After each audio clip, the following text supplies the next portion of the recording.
Hello everyone, welcome to Tara IAS. My name is Sairam Sampath Rao. ఎలా ఉన్నారు అందరూ? ఈరోజు ద హిందూ ఎనాలిసిస్లో మనం మాట్లాడుకునే మొదటి ఆర్టికల్ చూడండి అమ్మా.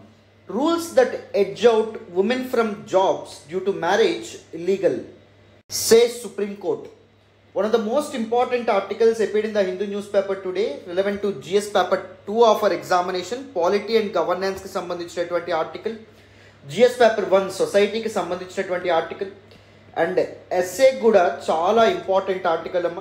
సో జాగ్రత్తగా అటెన్షన్ పే చేసి వింటే దిస్ పర్టికులర్ ఆర్టికల్ని డీటెయిల్డ్గా కాంప్రహెన్సివ్గా పూర్తి స్థాయిలో అర్థం చేసుకుందాం. కానీ డిస్కషన్లోకి వెళ్ళే ముందు మీ అందరికీ ఒక చిన్న మాట. మన ద హిందూ ఎనాలిసిస్ వెనక కానీ మనం యూట్యూబ్లో అప్లోడ్ చేసుకుంటున్నటువంటి అదర్ వీడియోస్ వెనక కానీ చాలా ఎఫర్ట్స్ ఉంటాయి, చాలా హార్డ్ వర్క్ ఉంటుంది, చాలా టైం ఇన్వెస్ట్ చేయాల్సి ఉంటుంది. If you really want to acknowledge your efforts, please do hit that big fat like button. Explanation ఎలా ఉందో కామెంట్ చేయండి. మీ ఫ్రెండ్స్ అండ్ ఫెలో ఆస్పిరెంట్స్కి కూడా మన వీడియోస్ని షేర్ చేసే ప్రయత్నం చేయండి. ఛానల్ని ఇంకా సబ్స్క్రైబ్ చేసుకోలేదా? సబ్స్క్రైబ్ చేసుకోండి. తెలుగు రాష్ట్రాల నుంచి UPSC civil service examination prepare అవుతున్న స్టూడెంట్స్ అందరి కోసం మనం చాలా మంచి ఇనిషియేటివ్స్తో ముందుకు రాబోతున్నాం. ఓకేనా? So without any further delay మనం ఫస్ట్ ఆర్టికల్ ఏదైతే ఉందో దీన్ని డిస్కస్ చేద్దాం. అటెన్షన్ పే చేసి వినండి. The apex court of India, that is the supreme court, once again proved that it is the only guardian of people's rights in the country and it is the only ray of hope for the justice in our nation. మన భారత supreme court రీసెంట్గా వెలువరించినటువంటి 4 important judgements ద్వారా ఏది ఏమైనా ఈ దేశంలో న్యాయం ప్రజ్వలితోనే ఉంటుందన్నట్టుగా prove చేయడం అనేది జరిగింది. So this month of February 2004 can be marked as one of the most important months in the supreme courts operations. ఎందుకంటే 4 ఇంపార్టెంట్ వెర్డిక్ట్స్ సుప్రీం కోర్టు ఈ నెలలోనే రిలీజ్ చేయడం అనేది జరిగింది. The first important judgement is with respect to electoral bond scheme. I hope you know that మనం హిందూ అనాలిసిస్లో కూడా మాట్లాడుకున్నాం. సుప్రీం కోర్టు రీసెంట్గా దిస్ ఎలక్టోరల్ బాండ్ స్కీమ్ అనేటువంటిది అన్కాన్స్టిట్యూషనల్, రాజ్యాంగ విరుద్ధంగా చెప్పడం అనేది జరిగింది. This opaque scheme on political donations in India lacks transparency, lacks accountability అని చెప్పి సుప్రీం కోర్టు చెప్పడం అనేది జరిగింది. It actually is giving unfair advantage to the political party that is actually in the power అని చెప్పి సుప్రీం కోర్టు బలంగా చెప్పడం అనేది జరిగింది. This electoral bond scheme is actually trying to establish quid pro quo అని చెప్పడం అనేది జరిగింది. What do you mean by quid pro quo? You give something and you take something. Different corporate companies ఏవైతే ఉంటాయో ఒక పొలిటికల్ పార్టీకి political donations ఇచ్చిన తర్వాత ఆ పొలిటికల్ పార్టీ అధికారంలోకి వస్తే ఆ పొలిటికల్ పార్టీ నుంచి ఏదో ఒకటి ఎక్స్పెక్ట్ చేయడం అనేటువంటిది జరుగుతుంది, అవునా కాదా? So this particular scheme is trying to establish the mechanism of kid pro quo అని చెప్పి సుప్రీం కోర్టు చెప్పడం అనేది జరిగింది. ఎలక్టోరల్ బాండ్ స్కీమ్ ఏదైతే ఉంటుందో దీన్ని కంప్లీట్గా స్ట్రైక్ డౌన్ చేయడం అనేటువంటిది జరిగింది. And the next important verdict ఏంటంటే verdict with respect to mayor elections in Chandigarh. So దీని మీద నేను ఇప్పటివరకు హిందూ అనాలిసిస్లో చెప్పలేదు, but I will make a separate session what has happen during mayor elections in Chandigarh. So ఎలా అధికార పార్టీ అనేటటువంటిది చాలా అవకతవకలకి, ఇరెగ్యులారిటీస్కి పాల్పడడం అనేది జరిగింది అని చెప్పి సుప్రీంకోర్టు మాట్లాడింది. అండ్ దాంతోపాటు హార్స్ ట్రేడింగ్ అనేటువంటిది ఎన్నికల్లో భాగంగా జరిగిందని చెప్పి సుప్రీంకోర్టు బలంగా చెప్పడం అనేటువంటిది జరిగింది. This is also one of the most important verdict with respect to electoral system in India.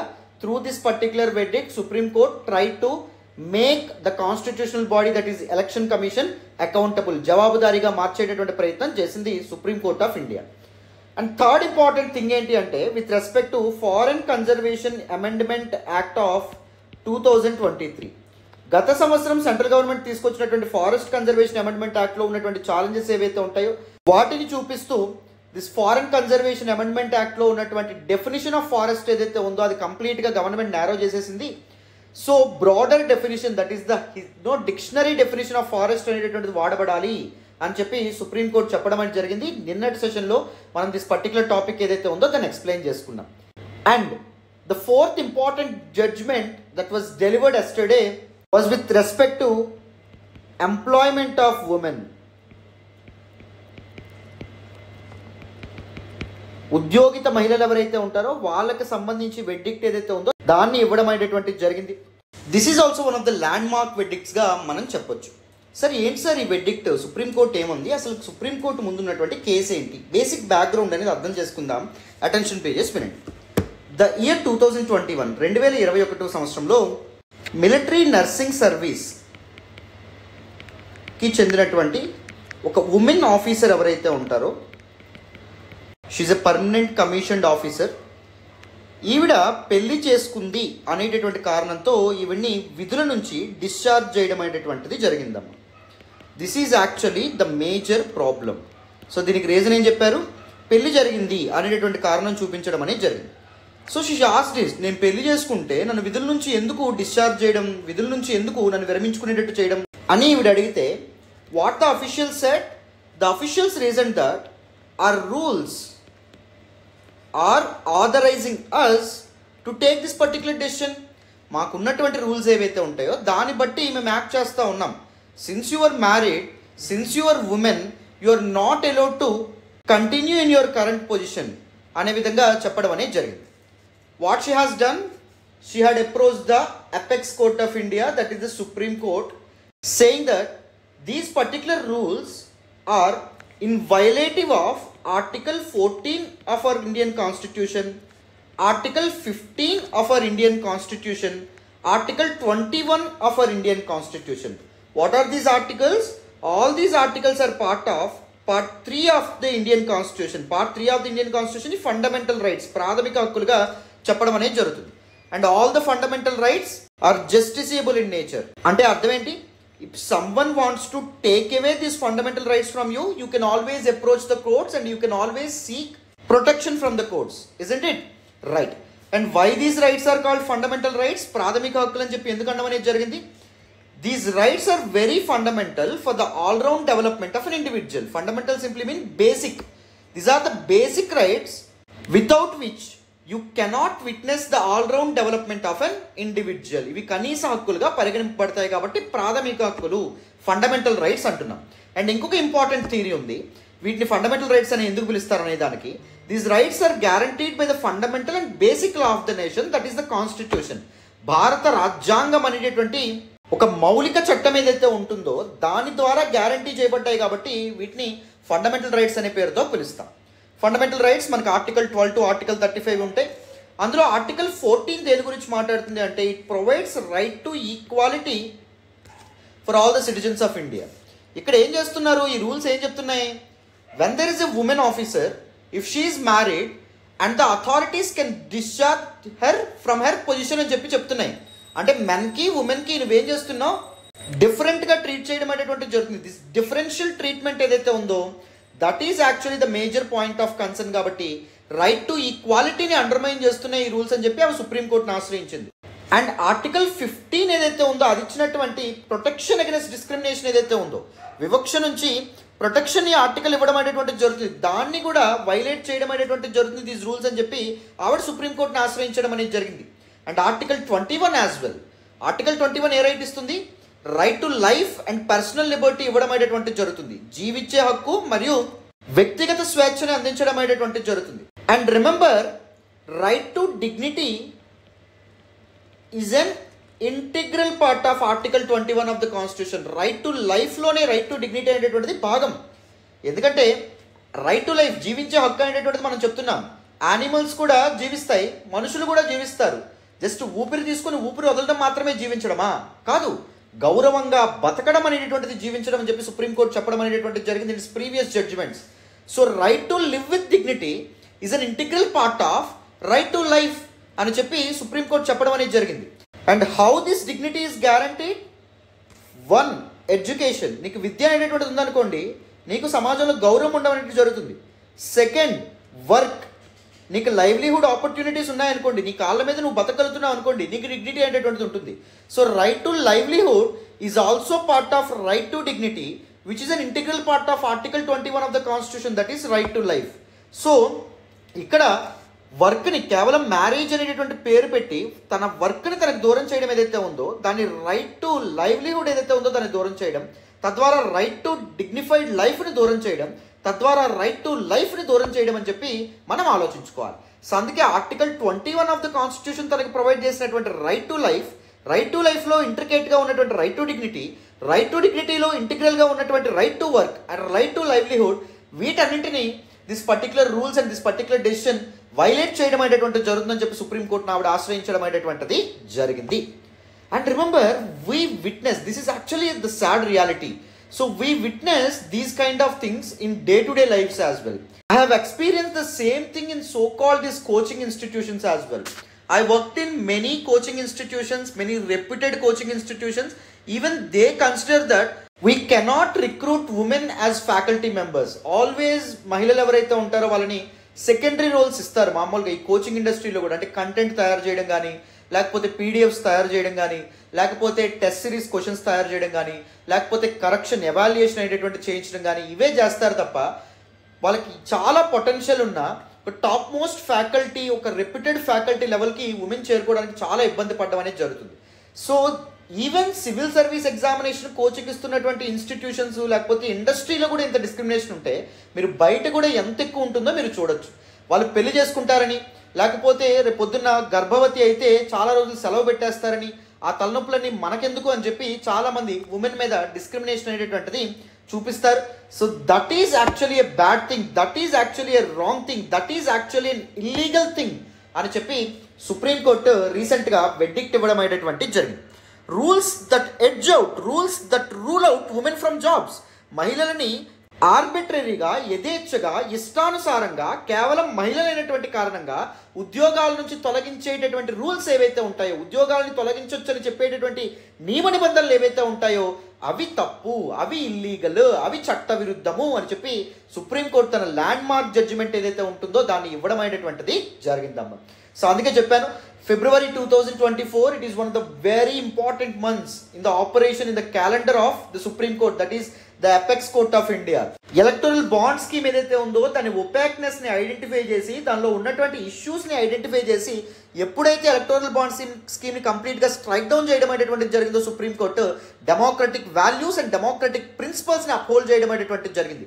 Mayor elections ఏవైతే ఉంటాయో చండీగఢ్లో జరిగినటువంటివి, అవి ఎప్పుడైతే ఫ్రీ అండ్ ఫెయిర్ మేనర్లో జరగలేదు అని చెప్పి ఎలక్షన్స్ని క్యాన్సిల్ చేయడం అనేటువంటిది జరిగిందో, even through this verdict supreme court try to uphold the electoral system in India, the democratic values in India.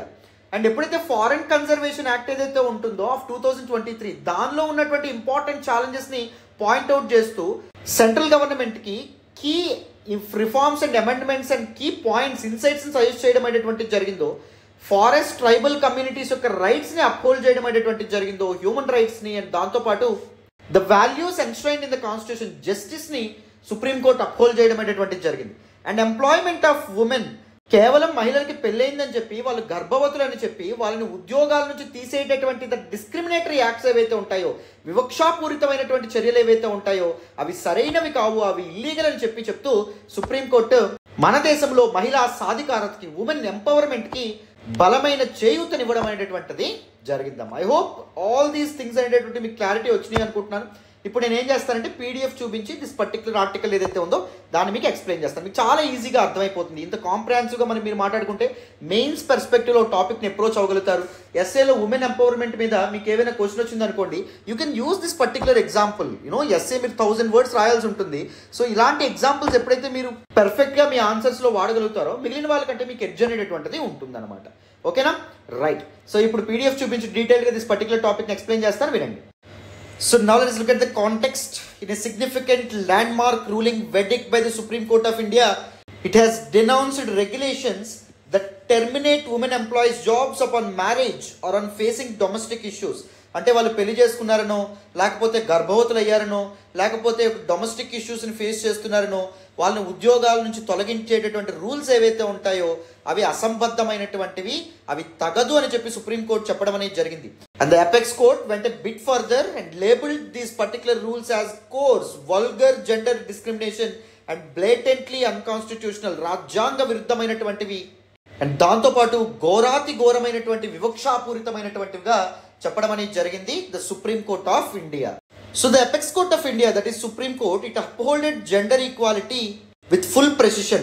The court's observations came in response to a case involving a woman permanent commissioned officer in the military nursing service who was discharged for getting married. ఆవిడకి పెళ్ళయింది కాబట్టి ఆవిడని discharge చేయడం అనేది జరిగింది work నుంచి. తనకి వ్యతిరేకంగా ఆవిడ సుప్రీంకోర్టును ఆశ్రయించడం అనేది జరిగింది. ఈ కేసులో సుప్రీంకోర్టు ఏం చెప్పిందంటే, it emphasise that terminating employment based solely on a women's marital status, పెళ్లి చేసుకుంది అనేటటువంటి ఏకైక కారణంతో ఒక మహిళకి తన వర్క్ని దూరం చేయడం ఏదైతే ఉందో it represents a clear case of gender bias and inequality. లింగ వివక్షలకి, లింగ అసమానతలకి ఇది క్లియర్ ఎగ్జాంపుల్ కింద కనిపిస్తుంది అనే విధంగా చెప్పడం అనేది జరిగింది. Such rules rooted in patriarchal norms not only undermine human dignity but also violate fundamental rights to non-discrimination and fair treatment. చెప్పాను కదా. సో ఆర్టికల్ 15ని వైలేట్ చేయడం అనేది జరుగుతుంది, ఆర్టికల్ 14ని వైలేట్ చేయడం అనేటువంటి జరుగుతుంది. హ్యూమన్ డిగ్నిటీ ఏదైతే ఉందో దాన్ని వైలేట్ చేయడం ద్వారా ఆర్టికల్ 21 ఆఫ్ ద కాన్స్టిట్యూషన్ ఏదైతే ఉందో దీన్ని వైలేట్ చేయడం అనేటువంటి జరుగుతుంది. సో పేట్రియార్కల్ ప్రిజుడిస్ ఏదైతే ఉంటుందో, ద ప్రీ నోషన్ ఏదైతే ఉందో, that is the major issue here. According to a famous women activist, Anais Nin, what she said, we don't see things as they are, we see them as we are. అంటే ఎలా ఉన్నాయో మనం అలా చూడం బయట ప్రపంచాన్ని. మనం ఎలా చూస్తాం, మన యొక్క వాల్యూస్, మన యొక్క బిలీఫ్ సిస్టమ్ ఏదైతే ఉంటుందో దట్ లెన్సెస్ని ఉపయోగించి మనం చూడడం అనేటువంటిది జరుగుతుంది. ఫర్ ఎగ్జాంపుల్, నాకు జగన్మోహన్ రెడ్డి ఇష్టం అనుకోండి, చంద్రబాబు నాయుడు ఏం చేసినా నాకు నచ్చదు. చంద్రబాబు నాయుడు ఇష్టం అనుకోండి, జగన్మోహన్ రెడ్డి ఏం చేసినా మనకు నచ్చదు. సో ఒక రేషనాలిటీతో, ఒక క్లియర్ వ్యూతో మనం చూస్తామా చూడం, మన ప్రిజుడీస్ ఏదైతే ఉంటుందో దాంతో కలిపి మన ప్రపంచాన్ని మనం చూడడం అనేటువంటిది జరుగుతుంది. Some people say that all women are weak, some people say that all Vaishyas are greedy, some people say that all Dalits are unclean. ఇవన్నీ ఎందుకు వస్తాయి? ప్రిజుడీస్ మైండ్ సెట్ ఏదైతే ఉంటుందో దానివల్ల రావడం అనేటువంటిది జరుగుతుంది. ప్రీ నోషన్ ఏదైతే ఉందో దానివల్ల రావడం అనేది జరుగుతుంది. The ruling asserts that unconstitutionality of laws and regulations perpetuating gender based biases in the workplace. వర్క్ ప్లేసెస్లో జెండర్ బేస్డ్ బయాసెస్ ఏవైతే ఉంటాయో వాటిని పర్పెట్యుయేట్ చేస్తుంది, ఫర్ ఎవర్ కంటిన్యూ అయ్యేటట్టు ఈ చట్టాలే చేయడం అనేటువంటిది జరుగుతుంది. Right. So these are some important issues అనే విధంగా సుప్రీంకోర్టు చెప్పింది అనమాట. అండ్ ఆర్బిట్రరీ రెగ్యులేషన్స్ ఏవైతే ఉంటాయో వాటిని కండెమ్ చేయడం అనేది జరిగింది. ఇష్టానుసారం వాళ్ళకి నచ్చినట్టు వాళ్ళు రూల్స్ పెట్టుకోవడం ఏదైతే ఉందో దాన్ని కూడా కంప్లీట్గా సుప్రీంకోర్టు తప్పు పట్టడం అనేది జరిగింది.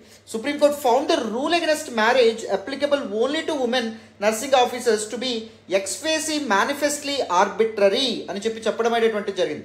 ఉమెన్ నర్సింగ్ ఆఫీసర్స్కి మాత్రమే ఈ మ్యారేజ్ క్లాజ్ ఏదైతే ఉందో దాన్ని అప్లై చేయడం అనేటువంటిది అన్కాన్స్టిట్యూషనల్, అన్ఫెయిర్ అనే విధంగా సుప్రీంకోర్టు చెప్పింది. It noted the inconsistency of penalising women employees for marital status or domestic involvement. So domestic issues face చేస్తున్నారని కానీ, లేకపోతే మెరైటల్ స్టేటస్ పెళ్లి చేసుకున్నారనే విషయం మీద ఉమెన్ని పెనలైజ్ చేయడం, మహిళలని ఉద్యోగాల నుంచి తొలగించడం అనేటువంటిది very inconsistent. It is very arbitrary, deeming such regulations unconstitutional and contrary to the principles of equality and justice. సమానత్వాన్ని అండ్ దాంతోపాటు సమన్యాయానికి వ్యతిరేకంగా ఇలాంటి రూల్స్ అండ్ రెగ్యులేషన్స్ అనేటువంటి ఉన్నాయి. అవి ఎట్టి పరిస్థితుల్లోనూ ఇండియన్ లీగల్ సిస్టంలో కంటిన్యూ అవ్వకూడదనే విధంగా సుప్రీంకోర్టు చెప్పిందనమాట. అండ్ ఈవెన్ సుప్రీంకోర్టు ఏం చెప్పిందంటే 1995లో ఫ్రేమ్ చేయబడినటువంటి టర్మ్స్ అండ్ కండిషన్స్ ఏవైతే ఉన్నాయో, the talk about terms of employability with respect to permanent commission in the military nursing service, so వాటిని విత్డ్రా చేయాలి, వాటిని కంప్లీట్గా రూల్ అవుట్ చేయాలనే విధంగా సుప్రీంకోర్టు చెప్పడం అనేది జరిగింది. This underscores the evolving legal landscape and the imperative to uphold gender equality. Gender ఈక్వాలిటీని అప్హోల్డ్ చేయాలనేటువంటి ఆలోచన కానీ, దట్ స్పిరిట్ కానీ, దట్ ఈస్ వెరీ కమాండబుల్. మరియు మారుతున్నటువంటి పరిస్థితులకు అనుగుణంగా కోర్ట్స్ తమ రూలింగ్స్ అనేటువంటి ఇవ్వడం కూడా చాలా మంచి విషయం అనే విధంగా మనం అర్థం చేసుకోవచ్చు. Gender equality and non discrimination in contemporary employment practices. Present ఉన్నటువంటి ఎంప్లాయ్మెంట్ ప్రాక్టీసెస్లో జెండర్ డిస్క్రిమినేషన్ ఏదైతే ఉంటుందో అది ఉండకూడదు, జెండర్ బయాస్ అనేటువంటిది ముందుకెళ్ళకూడదు, జెండర్ బయాస్ కంటిన్యూ అవ్వకూడదు, జెండర్ ఈక్వాలిటీ ఎన్ష్యూర్ అవ్వాలి, నాన్ డిస్క్రిమినేషన్ ఏదైతే ఉంటుందో దాన్ని ఎన్ష్యూర్ చేయాలనే ఉద్దేశంతో సుప్రీంకోర్టు తీసుకొచ్చినటువంటి నిర్ణయం వెరీ వెల్కమింగ్ వెర్డిక్ట్గా మనం అర్థం చేసుకోవాలమ్మా. క్లారిటీ వచ్చిందా? This is all about this particular article. డీటెయిల్డ్గా ఈ వెర్డిక్ట్ గురించి మీకు పూర్తి స్థాయిలో అర్థమైందని అనుకుంటున్నాను. మరి without any further delay next article discuss చేద్దాం, వినండి. ఈ రోజు ద హిందూ అనాలిసిస్లో మనం మాట్లాడుకునే నెక్స్ట్ ఆర్టికల్ చూడండి. India to seek $26 billion private investment in nuclear power sector. One of the most important articles with respect to GS paper 3M. Growth and డెవలప్మెంట్కి సంబంధించినటువంటి ఆర్టికల్, ఇండియన్ ఎకానమీకి సంబంధించినటువంటి article, and even environment and ఎకాలజీకి సంబంధించినటువంటి article కూడా very important article. డీటెయిల్డ్గా ఈ ఆర్టికల్ని explain చేస్తాను, వినండి. So the year 2021 during the summit of conference of parties 26 COP26 meet ఏదైతే ఉందో దానిలో భాగంగా our nation India announced its target for net zero emissions by 2070 మేము నెట్ జీరో ఎమిషన్స్ టార్గెట్ ఏదైతే ఉందో దాన్ని రీచ్ అవుతామని చెప్పి మన భారతదేశం ప్రకటించడం అనేటువంటిది జరిగింది. Sir, what you mean by this net zero emissions target? మీ అందరికీ తెలుసని అనుకుంటున్నాను. The contemporary reality, the contemporary danger is climate change. Climate change is the new reality, మీ అందరికీ తెలుసని అనుకుంటున్నాను. సో వాతావరణంలో వస్తున్నటువంటి మార్పులు అండ్ దాంతోపాటు గ్లోబల్ వార్మింగ్ ఏదైతే ఉంటుందో దీని కారణంగా కూడా చాలా డిజాస్టర్స్ అనేటటువంటి స్టార్ట్ అవ్వడం అనేది జరుగుతుంది. గ్లోబల్ టెంపరేచర్స్ ఏవైతే ఉంటాయి అవి రోజు రోజుకి రైజ్ అవ్వడం అనేటటువంటి జరుగుతుంది. Why? Because of the emission of green house gases. Green house gases ఏవైతే ఉంటాయో, what you mean by green house gases? Gases the trap heat in the earth atmosphere. భూ ఆవరణంలో ఉష్ణోగ్రతని పట్టి ఉంచేటటువంటి వాయువుల్ని గ్రీన్ హౌస్ గ్యాసెస్ అంటాం.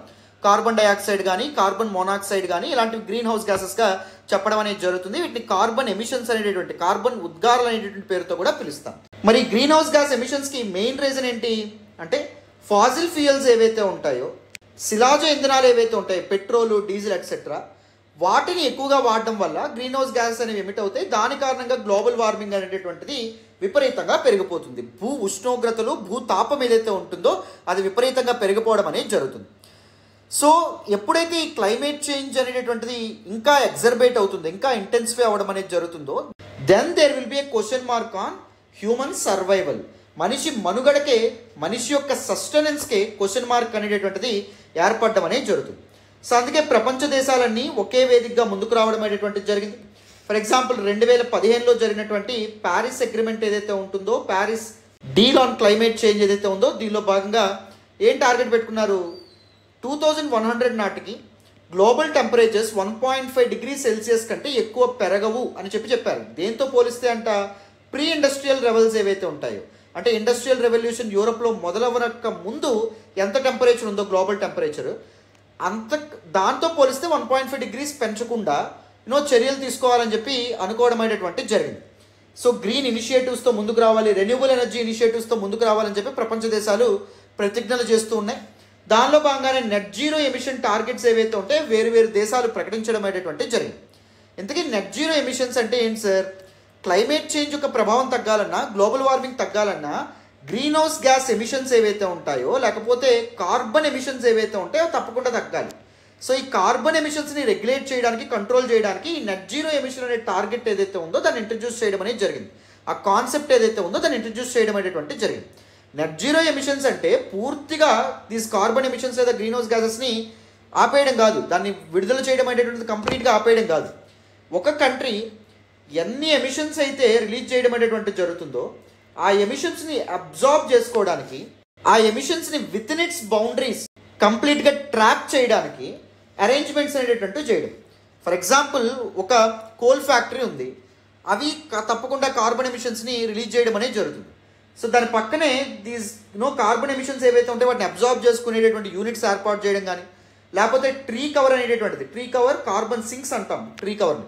సో కార్బన్ని కంప్లీట్గా పీల్చుకోవడం అనేది జరుగుతుంది. సో వీటిని ఏర్పాటు చేయడం కానీ ఇలా చేయాలన్నమాట.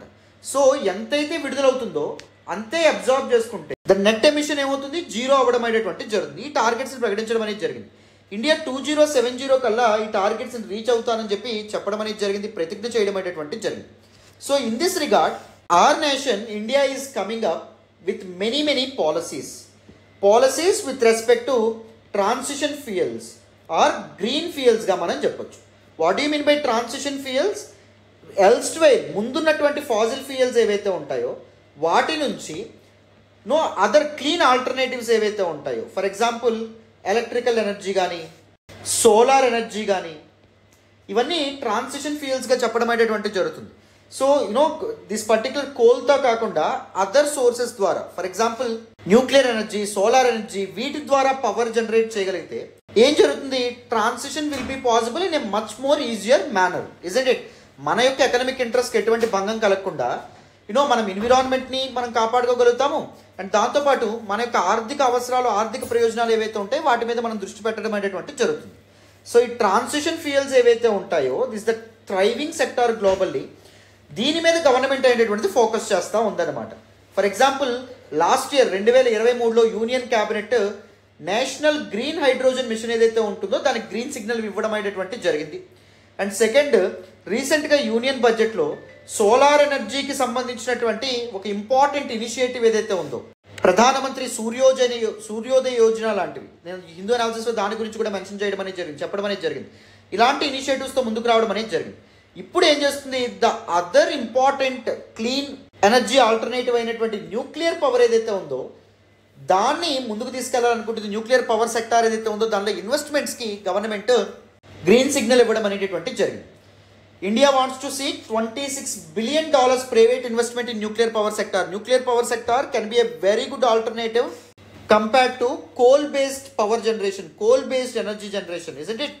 సో న్యూక్లియర్ పవర్ సెక్టార్ ఏదైతే ఉందో దాని ప్రాఫిటబుల్, ప్రైవేట్ సెక్టార్స్ ఎప్పుడైతే జాయిన్ అవుతారో, ప్రైవేట్ ఇన్వెస్ట్మెంట్స్ ఎప్పుడైతే వస్తాయో ఈ సెక్టార్ని ఏం చేయొచ్చు, ఈ సెక్టార్ని ప్రాఫిటబుల్ జోన్లోకి, ప్రాఫిటబుల్ ఫేజ్లోకి తీసుకురావచ్చు.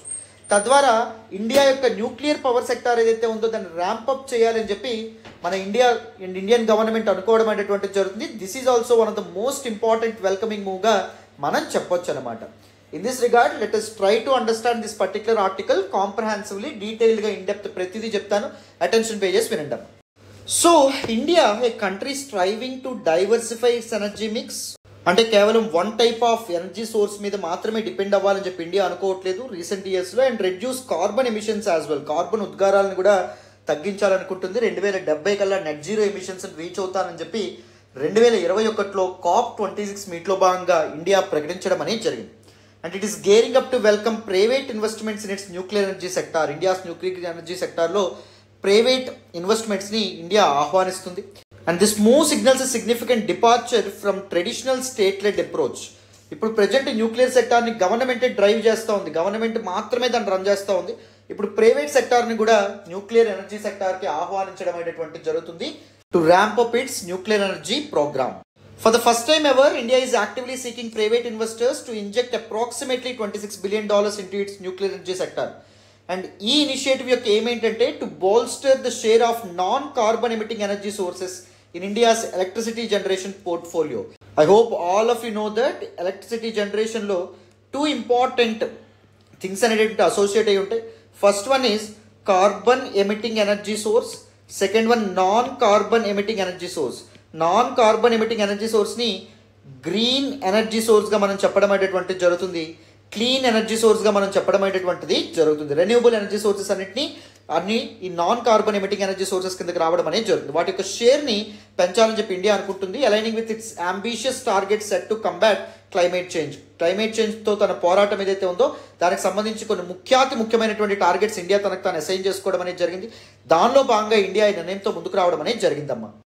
India's objectives through this particular decision by 2030 kalla the nation aims to drive 50% of its installed electricity generation capacity from non-fossil fuel sources. Present around 58% of electricity generation in India దేని ద్వారా non clean energies ఏవైతే ఉంటాయో అంటే carbon emitting energy sources ఏవైతే ఉంటాయో వాటి ద్వారా జరుగుతుంది. సో బై 2030కి 58% నుంచి 50%కి తగ్గించాలనుకుంటున్నారు. అండ్ క్లీన్ ఎనర్జీ సోర్సెస్ ద్వారా ఎలక్ట్రిసిటీ జనరేషన్ 42% నుంచి 50%కి పెంచాలని చెప్పి ఇండియా ఆలోచిస్తుంది అనమాట.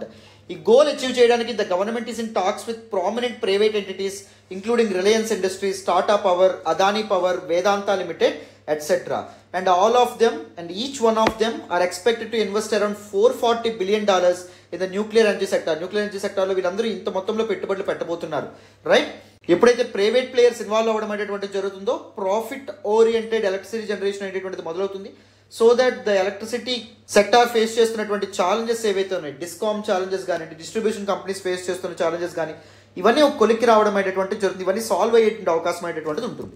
సో ఈ ఇన్వెస్ట్మెంట్ ద్వారా 2040వ సంవత్సరం నాటికి 11,000 మెగావాట్స్ ఎక్స్ట్రా న్యూక్లియర్ పవర్ ఏదైతే ఉందో దాన్ని జనరేట్ చేయాలని చెప్పి ఇండియా అనుకోవడం అనేటువంటి జరుగుతుంది. The department of atomic energy and nuclear power corporation of India limited they have been engaging in extensive discussions with private firms తో చాలా డిస్కషన్స్తో వాళ్ళు ముందుకు రావడం అనేది జరుగుతుంది.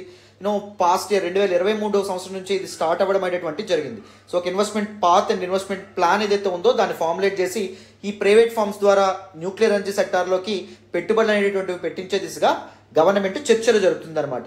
Under the proposed framework private companies will make substantial investments in nuclear plants including land acquisition కానీ లేకపోతే nuclear power plants construction కానీ ఇవన్నీ ప్రైవేట్ ప్లేయర్స్ చేపడతారు. However nuclear power corporation of India will retain operational control. So ఈ stations యొక్క operation ఇదంతా ఎవరు చూసుకుంటారు? Nuclear power corporation of India చూసుకోవడం అనేటువంటిది జరుగుతుంది. ఎందుకంటే మిస్యూజ్ జరిగే అవకాశం ఏదైతే ఉందో దాన్ని పూర్తిగా రూల్ అవుట్ చేయడానికి. Ensuring complains with regulatory requirements and safety standards. Safety standards అనేటువంటివి ఎన్షూర్ చేసేందుకు, రెగ్యులేటరీ రిక్వైర్మెంట్స్ ఏవైతే ఉంటాయో వాటిని ఫుల్ఫిల్ చేసేందుకు ఆపరేషన్ ఎవరు చూస్తారు? న్యూక్లియర్ పవర్ కార్పొరేషన్ ఆఫ్ ఇండియానే చూసుకుంటుంది. వేరాజ్ ల్యాండ్ ఎక్విజిషన్ కానీ కన్స్ట్రక్షన్ అనేటటువంటిది ఎవరు చూస్తారు, దిస్ ప్రైవేట్ ప్లేయర్స్ ఎవరైతే ఉంటారో వాళ్ళు చూడడం అనేటువంటిది జరుగుతుంది. సో పబ్లిక్ ప్రైవేట్ పార్ట్నర్షిప్ మోడల్లో, పీపీపీ మోడల్లో this particular nuclear power capacity ఏదైతే ఉందో దాన్ని సిగ్నిఫికెంట్ స్టాండర్డ్స్లో పెంచే ప్రయత్నం చేయాలనుకుంటుంది మన ఇండియన్ గవర్నమెంట్. అర్థమైందా? సో కంప్లీట్గా డీటెయిల్డ్గా దిస్ పర్టికులర్ ఆర్టికల్ కూడా మీకు పూర్తి స్థాయిలో అర్థమైందని అనుకుంటున్నాను. So this all about this particular article, this all about today's the Hindu analysis అమ్మ. మళ్ళీ రేపటి హిందూ అనాలిసిస్లో కలుద్దాం. Thank you so much for all the support and all the love so far. So మళ్ళీ చాలా మంది అడుగుతారు, సార్ కొన్ని ఆర్టికల్స్ కవర్ చేస్తున్నారు, అదర్ ఆర్టికల్స్ కూడా కవర్ చేయండి అని చెప్పి. సో ఫర్ ఎగ్జాంపుల్ చెప్తాను చూడండి, forest conservation amendment act of 2023 మీద రీసెంట్గా సుప్రీంకోర్టు మొన్న ఇచ్చినటువంటి వెడ్డిక్ మీద నిన్న మనం డీటెయిల్డ్గా దాన్ని అర్థం చేసుకునే ప్రయత్నం చేసాం. సేమ్ అదే రిపీట్ అవ్వడం అనేటువంటిది జరిగింది ఆర్టికల్. అండ్ మరాఠా కోటా మీద ఒక ఆర్టికల్ రావడం అనేటువంటిది జరిగింది, దాన్ని కూడా మనం డీటెయిల్గా డిస్కస్ చేయడం అనేది జరిగింది. ఫార్మర్స్ ప్రొటెస్ట్ మీద ఒక ఆర్టికల్ రావడం అనేటువంటిది జరిగింది, దాన్ని కూడా మనం డీటెయిల్గా కవర్ చేయడం అనేది జరిగింది. ఎలక్టోరల్ బాండ్ స్కీమ్ మీద ఒక ఆర్టికల్ రావడం అనేటువంటిది జరిగింది, దాన్ని కూడా మనం డీటెయిల్గా కవర్ చేసుకున్నాం. Right? So majority of the topics ఏవైతే ఉంటాయో మనం ప్రతిరోజు మాట్లాడుకుంటున్నాం. సో అనవసరంగా మళ్ళీ వాటిని కవర్ చేయడం అనేటువంటిది it is unnecessary waste of our efforts and your time as well, because in this preparation time is very very important thing. And trust me, one thing I can guarantee, follow the Hindu analysis every single day, and this will act as one stop solution for you for your current affairs preparation. ఎందుకంటే the value added sessions ఏవైతే ఉంటాయో వాటితో కూడా మేము ముందుకు రాబోతున్నాం. ఇంకొక 1 వీక్లో explain sessions ఏవైతే ఉంటాయో వాటితో కూడా మేము ముందుకు రాబోతున్నాం. Daily bunch of videos upload అవబోతున్నాయి. సో ఎవరైనా ఛానల్ని సబ్స్క్రైబ్ చేసుకోకపోతే సబ్స్క్రైబ్ చేసుకునే ప్రయత్నం చేయండి. ఓకేనా? Thank you so much for all the support and all the love so far అమ్మ. మళ్ళీ నెక్స్ట్ క్లాస్లో కలుద్దాం. బాయ్ నాన్న.